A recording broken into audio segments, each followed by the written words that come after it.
Oke, bismillahirrahmanirrahim. Assalamualaikum warahmatullahi wabarakatuh. Kita lanjut ke pertemuan kita, hematologi. Kali ini kita akan membahas tentang hematopoiesis. Ya, seharusnya ini menjadi pokok bahasan yang pertama, karena ini akan sangat berkaitan dengan pengetahuan kita terhadap proses pembentukan sel-sel darah. Tapi tidak apa-apa, nanti adik-adik sekalian bisa mencoba mensinkronkan dengan pertemuan-pertemuan sebelumnya terkait dengan hematopoiesis ini. Coba kita lihat. Nah, sebagai pendahuluan bahwa cairan tubuh manusia itu terdiri dari 55-60% plasma dan sel darah. Di pertemuan sebelumnya kita sudah jelaskan bahwa dalam tubuh manusia itu cairan tubuhnya itu seperti itu. Nah, sel darah ini akan terbentuk dengan mekanisme hematopoietik. Nah, di dalam mekanisme hematopoietik ini akan terjadi perkembangan sel. Perkembangan sel yang terjadi adalah dua jenis, yakni proliferasi dan diferensiasi. Ya. Pemahaman hematopoiesis ini menjadi penting untuk menjadi dasar pengenalan sel darah, sehingga bisa memberikan pengetahuan atau penilaian terhadap gambaran klinik keadaan seorang pasien yang kita akan periksa.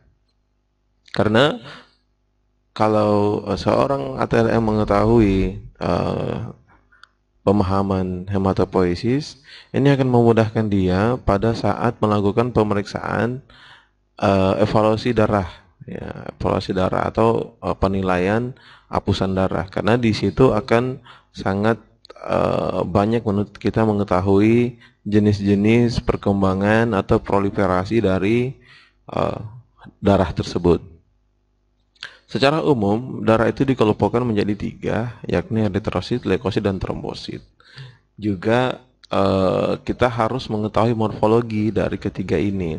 Mulai dari bukan hanya pada saat dia matang atau matur, tetapi kita harus tahu juga bagaimana proses pembentukannya dari dia imatur menjadi matur. Dari ketiga sel ini, eritrosit, leukosit, dan trombosit. Makanya di sini kita akan coba melihat bagaimana pembentukan dari masing-masing sel-sel darah tersebut.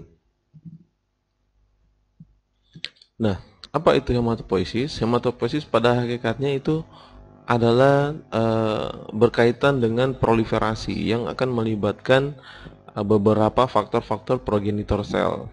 Ya, jadi dalam proses proliferasi sel-sel tersebut akan terjadi fungsi dari stem cell akan bekerja untuk melakukan tahap diferensiasi atau pengelompokan atau pengklasifikasian berdasarkan komponen-komponen seluler yang ada dalam darah.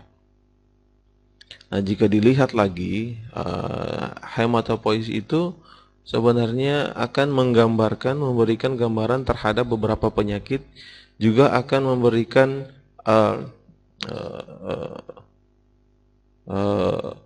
ruang kita untuk menilai keadaan dari seorang individu. Ya, jadi pada hakikatnya apakah dia dalam kondisi normal atau dia dalam kondisi abnormal. Ya. Normalnya proses pematangan yang imatur itu terjadi di bone marrow, ya, pada kondisi normal dengan melibatkan stimulus-stimulus yang berada dari luar bone marrow atau tulang belakang. Nah, setiap harinya tubuh manusia itu selalu menghasilkan 10⁻10 sampai 10⁻12 sel darah, baik dalam posisi fisiologis ataupun dalam kondisi patologis yang tentunya akan berbeda ketika kondisinya dalam kondisi patologis. Nah, proses hematopoiesis ini berfungsi juga untuk menjaga keseimbangan dengan cara merespon kekurangan sel dan menekan produksi sel ke tingkat normal. Jadi hematopoiesis itu sangat berperan terhadap alur mengatur keseimbangan yang terjadi di dalam tubuh.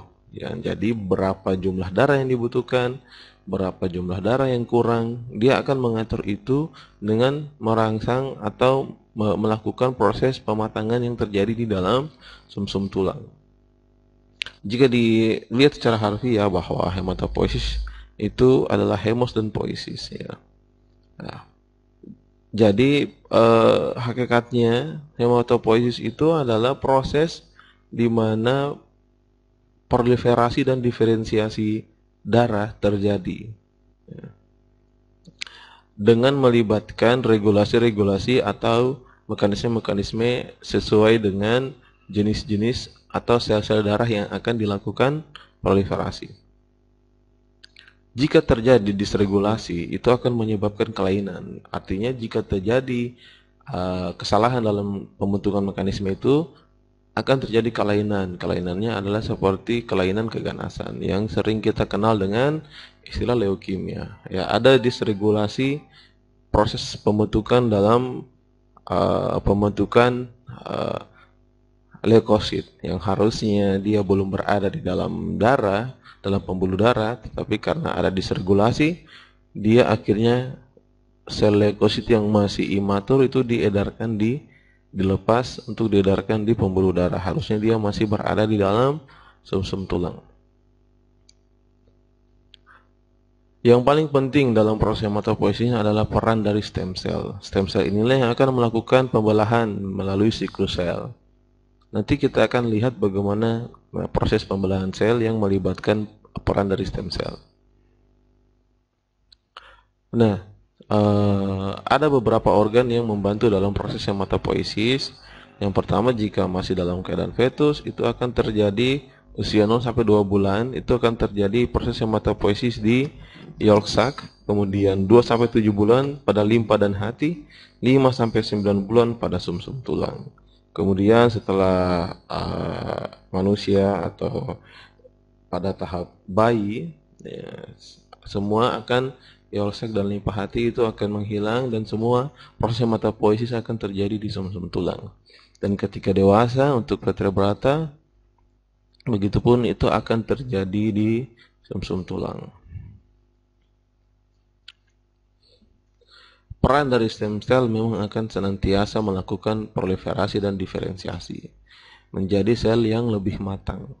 Ketika sel-sel tersebut menjadi matang, kenapa harus dimatangkan? Karena pada posisi dia imatur atau belum matang, fungsi dari sel itu tidak begitu spesifik. Makanya proses pematangan ini akan membuat sel-sel itu menjadi berfungsi lebih spesifik. Makanya ketika seseorang yang mengalami leukemia akan sangat banyak sel-sel darah putih yang belum matang dalam tubuh. Meskipun banyak, itu sama sekali tidak memiliki fungsi yang spesifik, sehingga hanya akan menjadi keganasan terhadap tubuh orang tersebut. Ya, 1 dari 20 juta sel penyusun berada di sumsum tulang. Ya.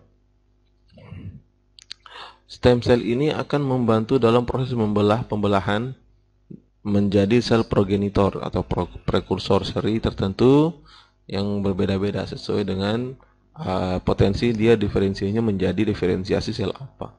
Jadi setiap sel yang nantinya akan menjadi matang seperti eritrosit, leukosit, dan trombosit, awalnya itu dia akan membelah menjadi sel progenitor atau prekursor.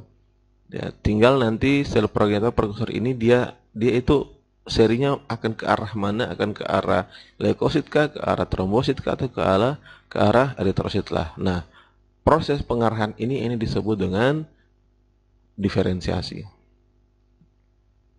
Nah, seperti kita lihat seperti ini gambar. Nah, jadi dari atas itu adalah stem cell. Jadi daerah ini ada daerah kompartemen stem cell. Ya, stem cell pluripotent. Stem cell ini dia berasal dari faktor stem cell. Faktor stem cell ini akan melakukan proses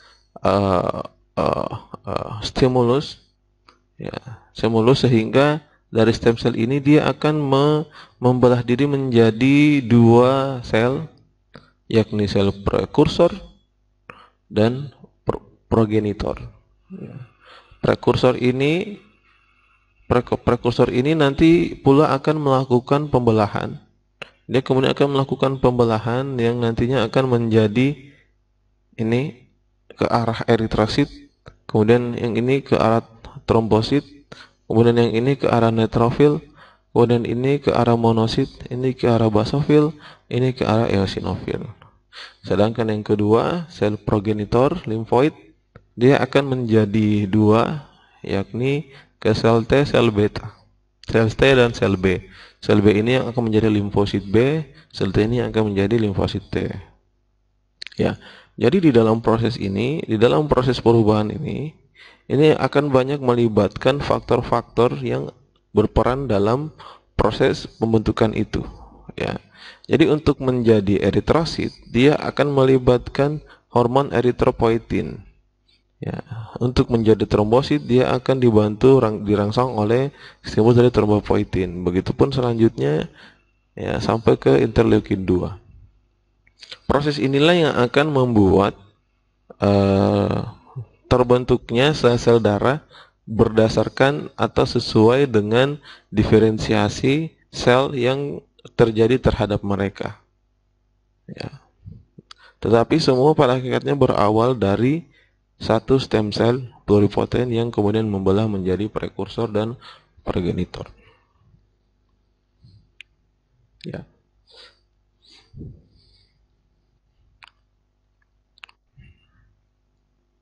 Ya, formasi sel darah, ya, prosesnya itu akan melibatkan diferensiasi dari beberapa stem cell yang tadi menuju ke arah sel darah yang lebih spesifik. Ya, kalau dilihat stem cell itu, ya dia akan pada jalur pluripotensial stem cell akan ada tiga jalur yang akan terjadi, yakni eritrosit, granulosit, dan trombosit. Yang ini kemudian akan melahirkan sel-sel darah tersebut. Ya. Nah, ini gambaran beberapa sel progenitor, kemudian beberapa stimulatornya yang melakukan stimulus terhadap proses pembentukannya. Ya, bisa dilihat stimulusnya multiple GF. Ini lebih spesifik. CFU ini adalah koloni forming unit. Ya, seperti ini. Ini untuk eritrosit, eritropoietin, trombosit untuk trombopoietin, dan seterusnya. Nah, bicara tentang hematopoiesis spesifik, nah ini akan menjurus kepada diferensiasi dari sel tersebut. Ya. Contoh yang pertama adalah eritropoiesis. Eritropoiesis ini adalah proses pematangan atau diferensiasi dari ke arah eritrosit. Ya. Ini betul-betul dikendalikan oleh rangsangan atau stimulus dari eritropoietin. Eritropoietin ini adalah hormon atau yang disingkat dengan EPO yang tersusun atas polipeptida tergikolasi. Ya. EPO ini normalnya dalam tubuh itu jumlahnya 20 mikrounit per mikroliter, dibentuk 90% dibentuk dari peritubular renal dan sisanya di hati, ya ada di ginjal. Makanya beberapa kasus orang yang mengalami gangguan ginjal atau kerusakan ginjal, dia pasti akan dilakukan cuci darah. Ya. Jadi orang-orang yang menderita penyakit gagal ginjal pasti arahnya akan diberikan terapi cuci darah. Kenapa demikian? Karena cuci darah itu pada hakikatnya itu mencuci darah. Artinya darah itu tidak bisa diproduksi lagi. Jadi darahnya tidak bisa diproduksi sesuai dengan kebutuhan, sehingga dia hanya menggunakan darah yang telah ada atau ditransfusi dengan darah lain. Tapi tubuhnya tidak dapat melakukan proses pembentukan darah, pembentukan eritrosit itu. Kenapa? Karena ada masalah terhadap stimulator eritropoietin. Ya. Karena untuk memproduksi eritrosit dalam sumsum tulang, mematangkan eritrosit dalam sumsum tulang membutuhkan perintah atau rangsangan dari eritropoietin, si EPO ini. Nah, karena gagal fungsi ginjal, EPO ini tidak bekerja dengan maksimal atau bahkan tidak ada, sehingga sumsum tulang tidak mampu memproduksi kekurangan eritrosit oleh tubuh. Akhirnya eritrosit baru yang dibentuk oleh sumsum tulang sama sekali tidak ada, atau jumlahnya tidak memenuhi dengan kebutuhan seseorang itu. Sehingga seorang itu harus melakukan cuci darah atau transfusi darah karena tubuhnya tidak mampu memproduksi sel eritrosit baru. Ya. Nah, ini dari atas ke bawah adalah proses pematangan. Jadi kalau dilihat secara spesifik bahwa berdasarkan dimulai dari rubiblast atau pronomoblast, gambarnya seperti itu adalah cucu buyut dari eritrosit. Ya, kemudian dia akan mencoba dimatangkan terus ke bawah menjadi prorubisit, ya, kemudian menjadi rubrisit, kemudian menjadi metarubrisit, selanjutnya menjadi retikulosit, ya, kemudian selanjutnya menjadi eritrosit. Ya. Ini adalah jalur pematangan dari eritrosit. Yang kedua adalah granulopoiesis. Granulopoiesis itu adalah pematangan untuk sel-sel yang bergranul. Ya. Dibentuk dari sel progenitor yang sama pada sistem hematopoiesis. Terjadi sumsum tulang, granulopoiesis ini dimulai dari stem sel berdiferensi menjadi sel progenitor. Progenitor CFU gem atau granulosit yang nantinya akan melahirkan beberapa sel-sel granulosit. Ya. Gambarannya seperti ini. Lebih jelasnya seperti ini. Tadi itu tidak begitu jelas. Yang ini lebih jelas dengan gambar selnya. Ini stem cell, kemudian menjadi dua, ya. Jadi myeloid dan limfoid, ya. Progenitor myeloid dan limfoid. Nanti ini jalur menjadi limfosit. Ini jalur myeloid yang nantinya akan menjadi eritroid atau eritrosit, megakaryosit untuk trombosit, neutrofil, makrofag, eosinofil, dan sel mas atau basofil. Ya, jalurnya seperti ini. Nanti adik-adik tinggal lihat dan baca, kemudian coba spesifikan, coba kenali, karena ini harus dikenali dengan diri sendiri. Yang dikenali apa namanya, dicocokkan dengan bentuknya, morfologinya. Karena di evaluasi darah nanti kalian harus bisa membedakan nama sel yang imatur itu dengan bentuknya. Karena kalau tidak bisa membedakan itu, nanti proses identifikasi selnya itu akan menjadi keliru. Ya. Yang ketiga adalah limfopiosis. Ini lebih sulit dimengerti prosesnya karena dia betul-betul melibatkan proses imunologi, ya, karena dia sangat berperan dalam proses pertahanan tubuh, ya, ada rangsangan. Nah, dia melibatkan organ timus dan sumsum tulang. Nantinya akan menjadi limfosit T dan limfosit B. Limfosit T ini yang menjadi beberapa pembagian. Ada namanya limfosit T helper, kemudian regulatory, sitotoksik, dan memori. Limfosit B itu nanti menjadi sel plasma atau plasmosit. Ada juga limfosit lain atau disebut dengan LGL atau limfosit bergranul yang besar, LGL, large granular lymphocyte. Kemudian selanjutnya adalah trombopoiesis, yang mirip dengan katanya trombopoiesis, berarti dia akan menjadi sel trombosit, ya, atau platelet.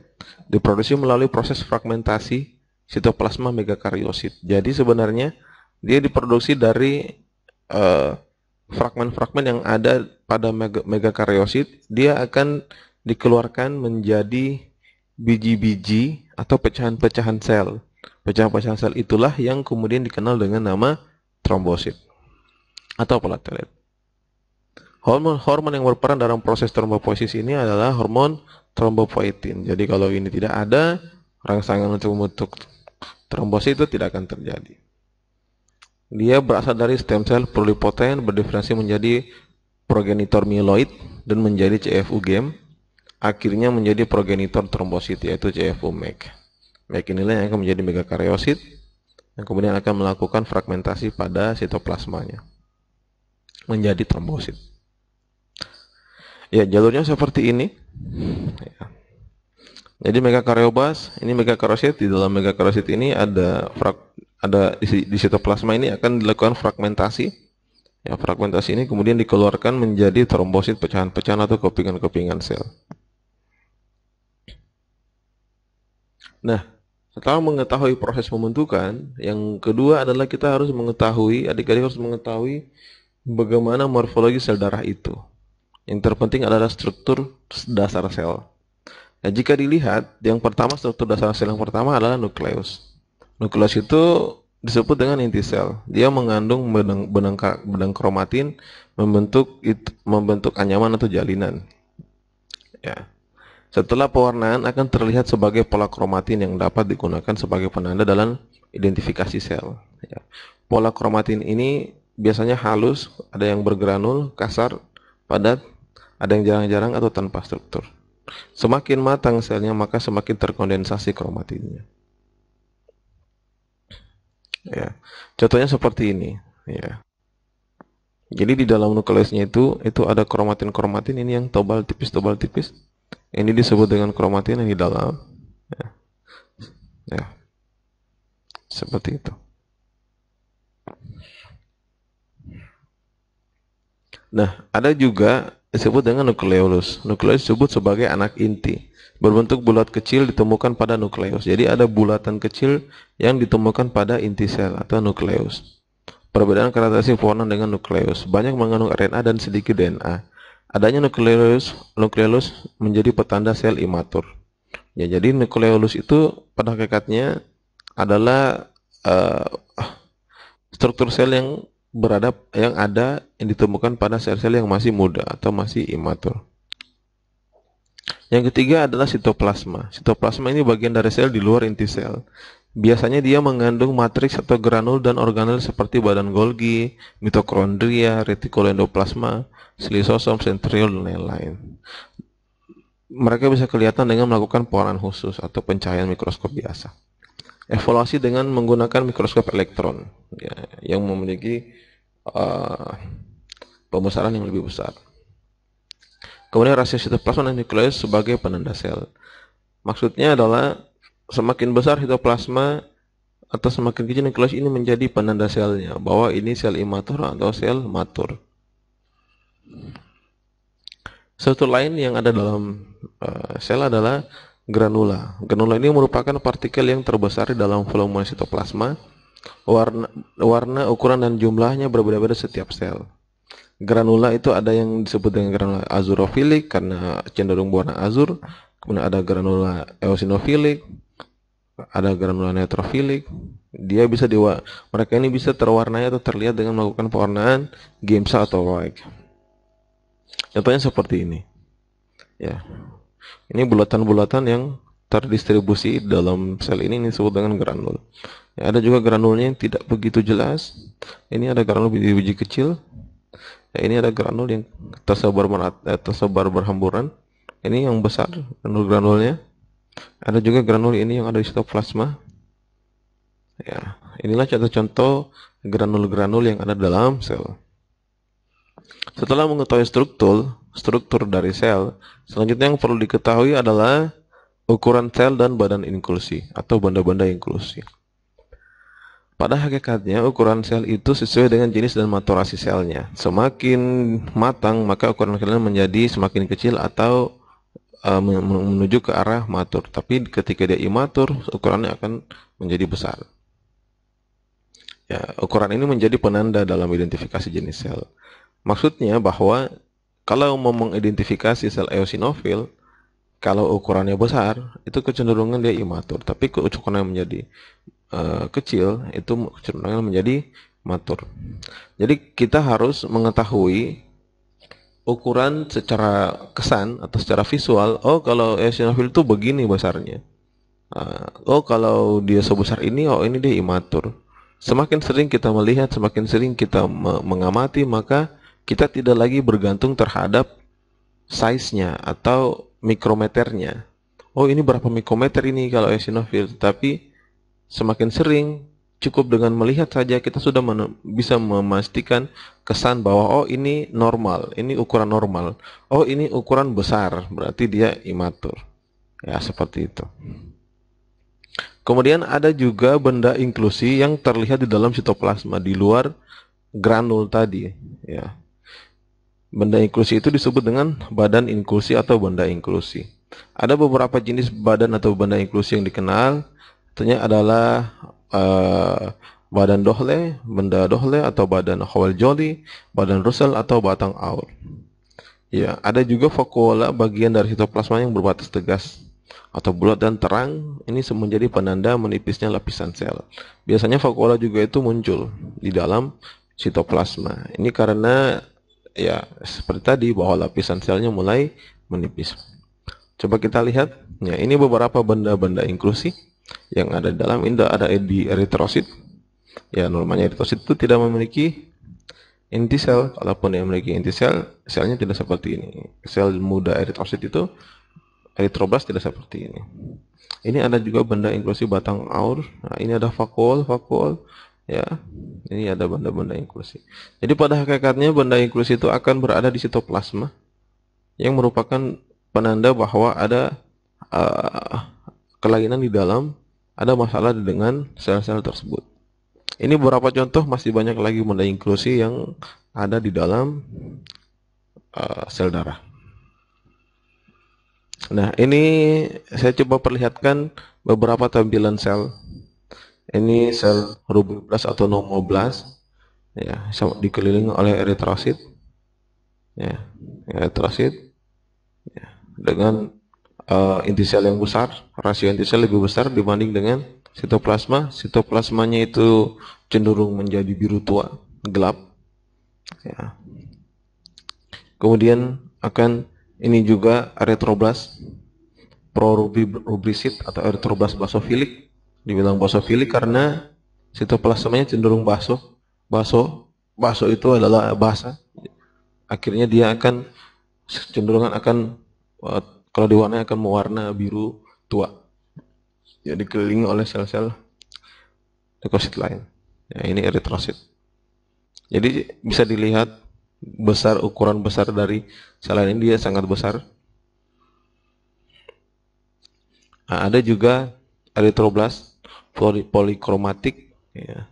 Ini semua eritroblast polikromatik kalau dilihat dengan variasi bentuk, tetapi memiliki kesamaan pada sitoplasma dan inti sel.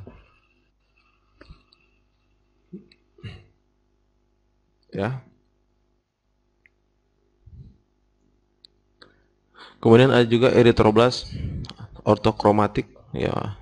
Jadi eritroblast ortokromatik dia seolah-olah eritrosit memiliki inti. Ya. Ada bulatan besar di tengah eritrosit tersebut. Nah, kemudian ada juga mieloblast. Ya, mieloblast ini lihat saja ukurannya begitu besar, ada vakuol di inti, ya, dengan bentuk yang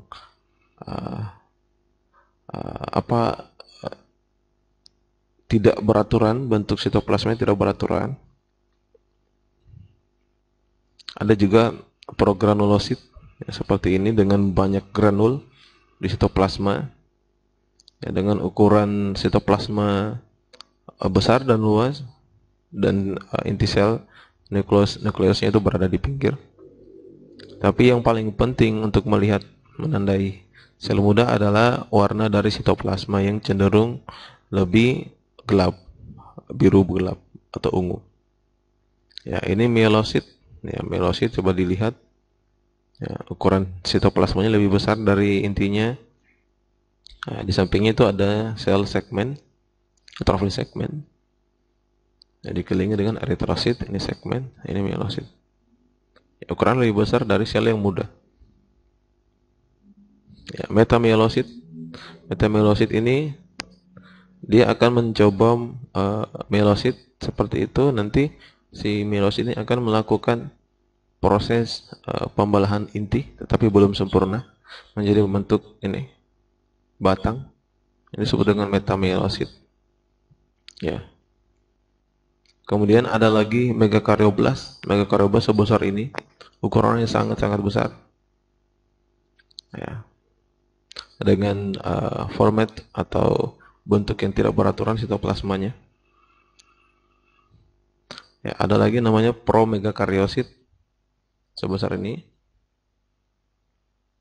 Nah, ini megakaryosit yang nantinya akan dia coba dilihat dia mengandung granul-granul dengan bentuk yang tidak beraturan.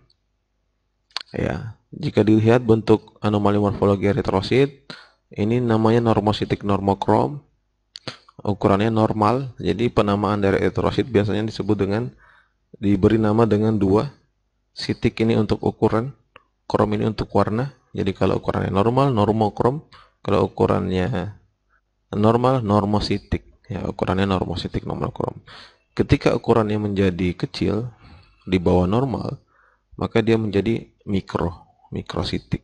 Begitu ketika warnanya kromnya menjadi kurang, ya akan menjadi hipokrom. Akhirnya seperti ini.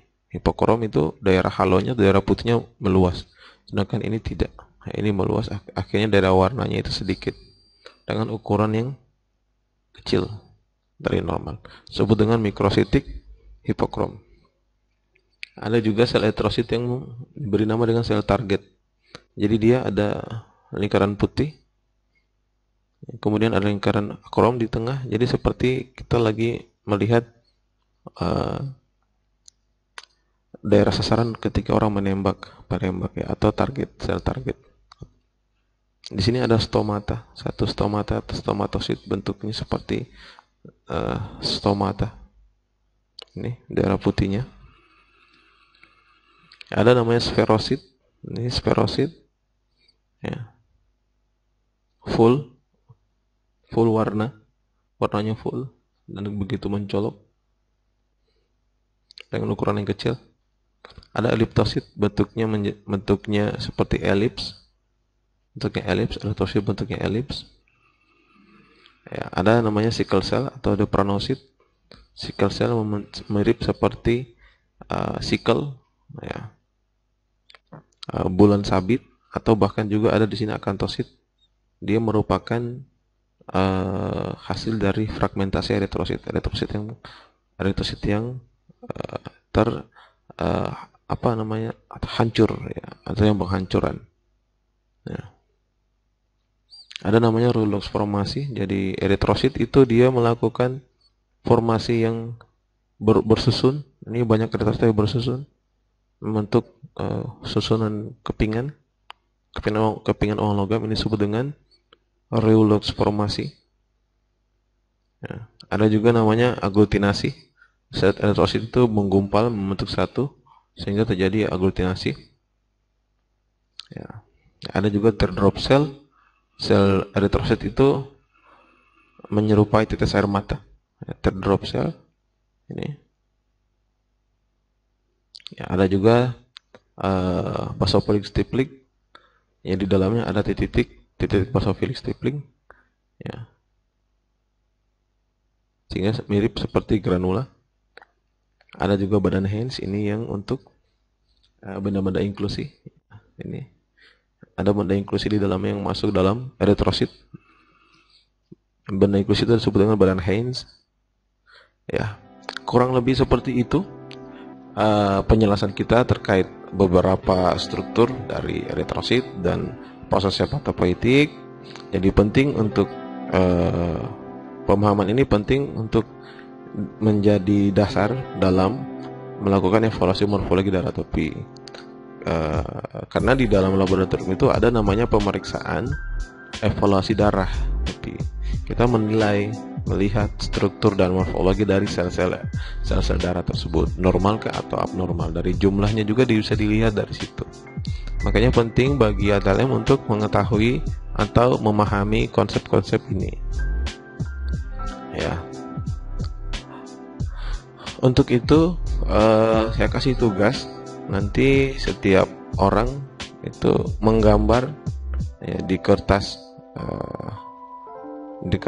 A4 atau F4 boleh, silakan.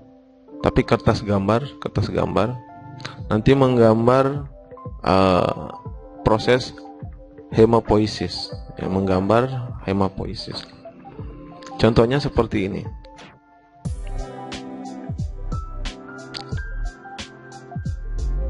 Ya, contohnya seperti ini. Kalian menggambar proses hemapoiesis yang terjadi dalam sel, tapi gambarnya seperti ini. Jangan bulatan-bulatan, tetapi gambarnya menyerupai sel. Ya, silakan kalian cari referensi yang saya tawarkan itu yang bagus, itu kalian menggunakan referensi ini, Hofbrand ini buku bagus, buku hematologi. Kalian browsing saja gambar hemapoiesis, kemudian gambar di kertas gambar. Ya, nanti kalau sudah, silahkan gambarnya itu dikumpul ke ketua tingkat. Ya, ketua tingkat nanti kumpul. Nanti di Januari insya Allah saya ke Kendari, nanti kita ketemu ya, nanti minta gambarnya ke ketua tingkat. Tapi untuk dikumpulnya kapan, nanti dikumpulnya 1 minggu dari materi ini. Setelah digambar, diwarnai, kalian fotonya itu kemudian disatukan ke ketua tingkat, kemudian ketua tingkat masukkan ke Google Drive, nanti Google Drive-nya kirim ke saya linknya. Ya, nanti setiap orang itu diberi di Google Drive itu dibuatkan folder namanya masing-masing. Oh, ini nama Ayu, di dalamnya ada gambar itu yang sudah difoto. Ya, nanti ketua tingkat disatukan, kemudian dikirim ke saya linknya ya. Untuk gambar aslinya nanti di Januari tahun depan, Januari saya minta gambar aslinya untuk saya nilai langsung. Oke. Saya kira demikian pertemuan kita pada kesempatan ini.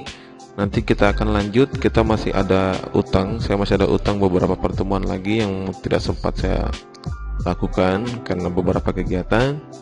Untuk itu di minggu ini mungkin kita akan, insya Allah akan ada 2 pertemuan lagi untuk mengganti pertemuan sebelumnya. Tetapi modelnya nanti saya record saja karena untuk live di sini kondisinya masih tidak memungkinkan, jaringan terbatas, kemudian juga saya ada beberapa kesibukan, jadi kalau record kalian bisa nonton berulang-ulang, silahkan supaya lebih bisa memahami. Oke, mungkin demikian pertemuan kita, lebih dan kurang yang mohon dimaafkan. Saya akhiri, billahi taufiq wal hidayah. Wassalamualaikum warahmatullahi wabarakatuh.